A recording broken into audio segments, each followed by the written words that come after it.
Today we'll be discussing on handloom denim and what is the impact of handloom denim in Indian context, basically. See, handloom denim is a new avatar of denim.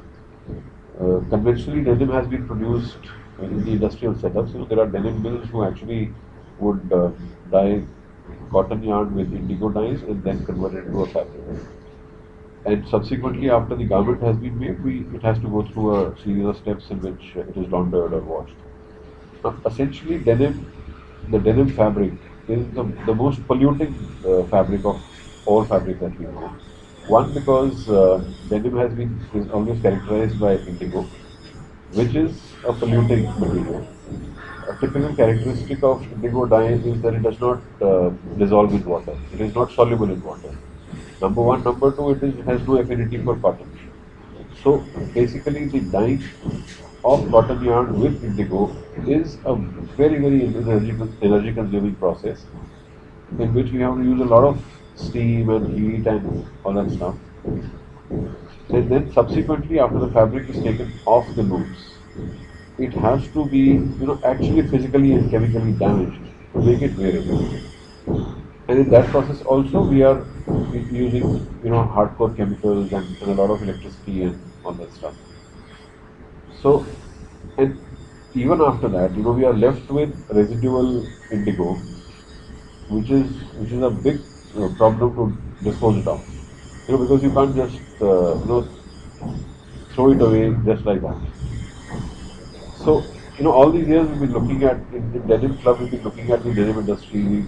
We very closely work with a lot of big mills, and we got exposure to this aspect of denim that it pollutes.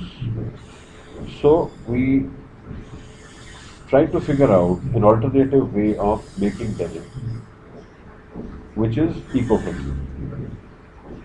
So And that is handloom. yeah, that is what we call handloom denim. Now, the term eco-friendly has so many different meanings and connotations.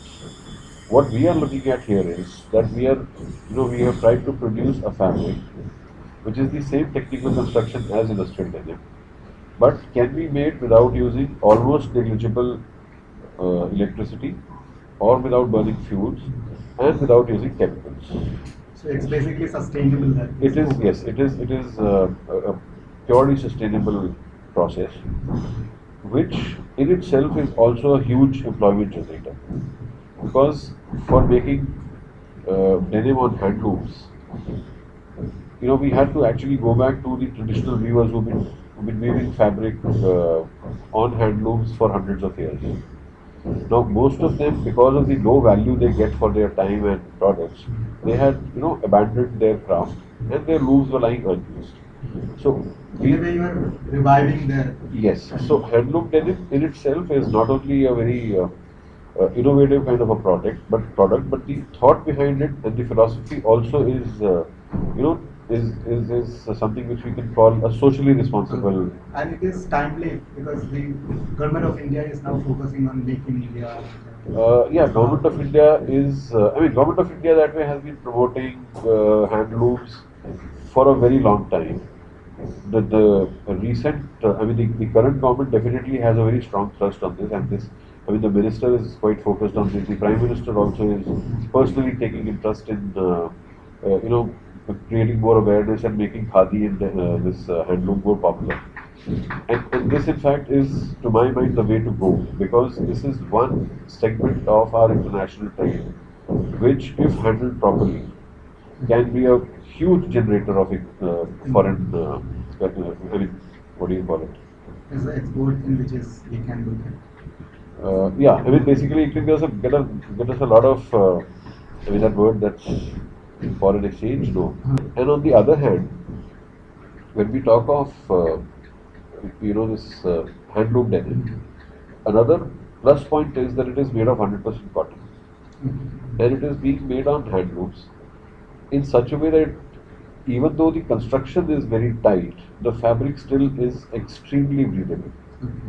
So when you wear a cotton fabric and it is breathable, it actually is very comfortable for the wearer.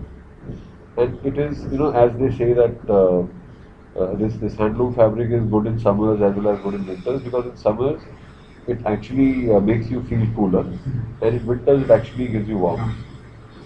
So this is, this is the broad On the overview of handloom. handloom. What are the products which you have recently launched on this Yeah, segment, like handloom? before the products, I would like to touch another aspect of, or another segment in handloom denim. See, all of us are aware of the word handloom and also khadi, but there is a fine difference between the two. When the fabric is made from mill spun yarn, we call it handloom. When the fabric is made from hand spun yarn, it is called khadi. Okay. So It's two basically, small Mahatma difference. Gandhi used to spin a charkha, and his message was that you spin your own yarn and make your own fabric. That was true khadi. But then, because of very low production levels in that process, it was at certain stage it was felt that perhaps we could use mill-made yarn, but the fabric could still be woven on handlooms. So that fabric is known as handloom fabric. In our case, when we started off with the project, we started with what we call handloom denim, in the sense that we used mill spun yarn to make denim fabric. Denim fabric means a 3 by 1 right hand quill weave. For the technical experts, you need to understand, but it's a, it is a weave which is characterized by that diagonal line that runs across the fabric. And it gives two different colors on Yes. the other side. Yeah, the different colors come because the lengthwise thread in denim is colored and the widthwise thread in denim is white. So that basically gives you a front of, and back of the fabric which have different colors. So first we worked upon making fabric out of mill spun yarns. We created a range of fabric from around 7 ounces to 13 ounces in handloom denim. In the second stage of our project, we tried to make khadi denim. Now, handloom denim is something which is although rare, but is still available in different places. Khadi denim is something which continues to be extremely rare. It is very very difficult to weave khadi denim on normal handlooms by normal weavers. It requires a lot of extra preparatory work before you can start weaving. But as a matter of fact, we'll show it to you. The texture and the feel and the richness of khadi is something which cannot be compared with anything else. And no doubt it was a slow and gradual process, but today we've reached a point where we have a few variants of khadi and handloom denim, for which we claim that you cannot find them anywhere else on the planet Earth. So basically, the designers in India, what is your opinion that they should start looking at this particular product and then work on it? See, to answer this, we have to also look at the fashion design scene in our country, and also how denim has evolved in our country. In spite of the fact that India was rich in cotton, in spite of the fact that the first industry to be set up in India was textiles industry, in spite of the fact that we are very good at spinning and weaving, we still did not get into denims till as late as 1980s. So it was Arvind and Soma, two mills in Ahmedabad, who actually initiated the process in early 80s. And as a matter of fact, when I was in school and college, we never used to get denim jeans in Delhi. We had to go in for various options. And because of this late entry into denim as textile industry, and because of another very strong point that we do not have denim in our classrooms. None of the textile, apparel, fashion design courses, even today, has denim as a subject. Even as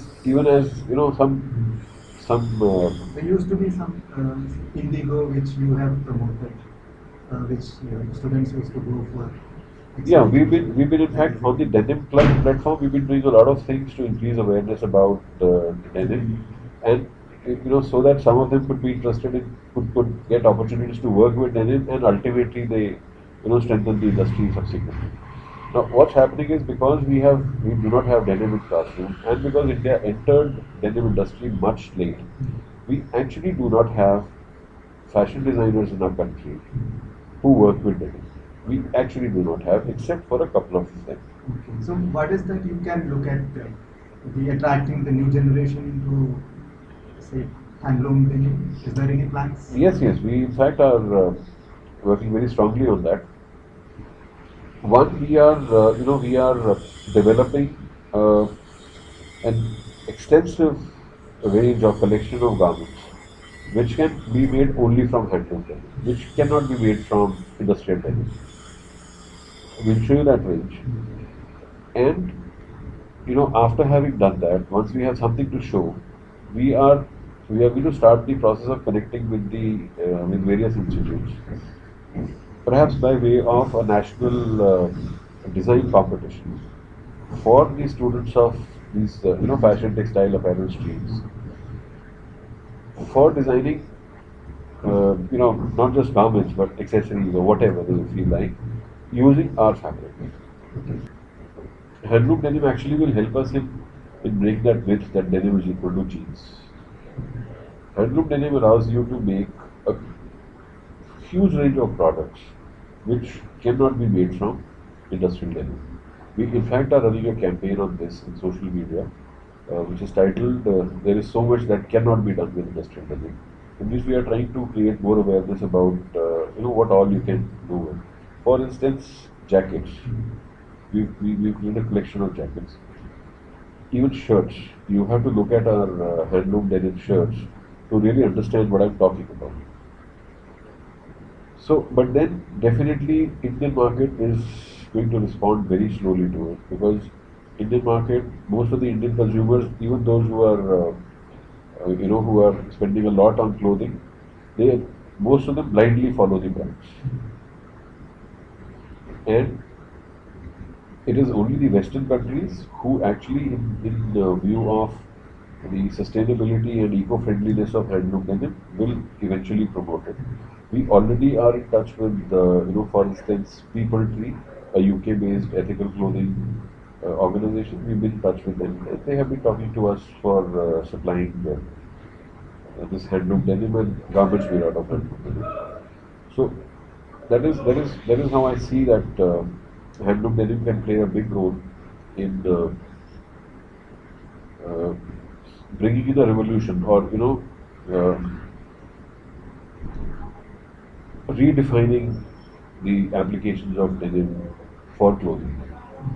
In addition to clothing, we are also working on a wide range of accessories, fashion accessories as well as other accessories, which again will perhaps be eye openers for people, for denim lovers, in fact. But that is going to be a few months later. We are still in the development drawing board stage of that.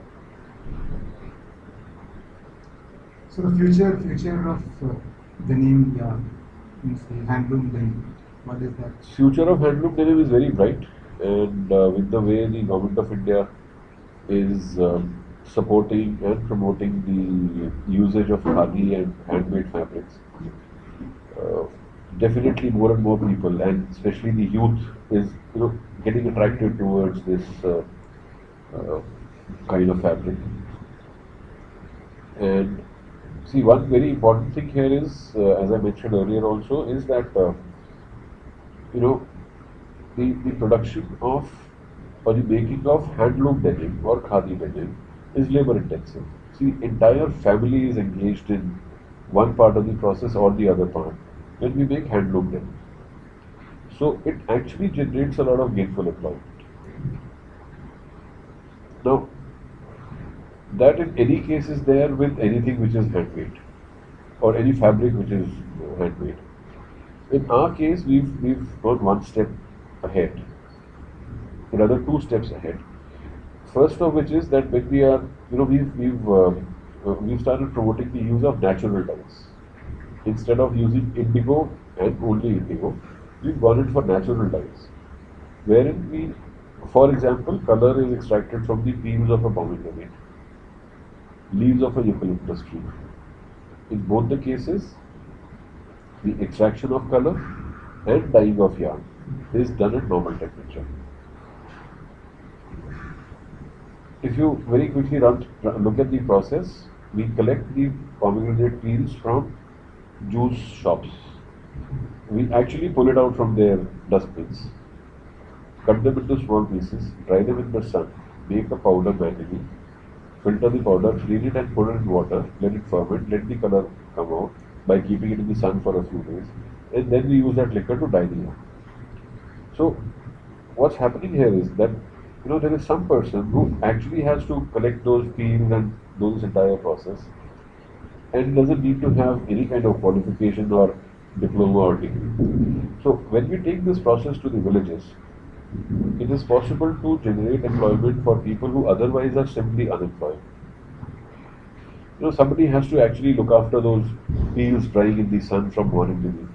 Then they have to be, put together and kept inside.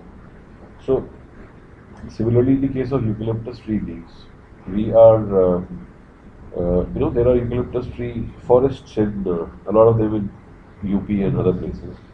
So a person will go to the forest in the morning. Normally, what happens is that the leaves fall on their own, and somebody out there just puts them together and burns them. So instead of burning them, this guy would actually put them in a bag and come home. And then he will spread them in the sun, dry them over a period of few days, then make a powder, then extract the color. So this is how we are generating employment at the same time producing a high value item using completely natural resources. Right?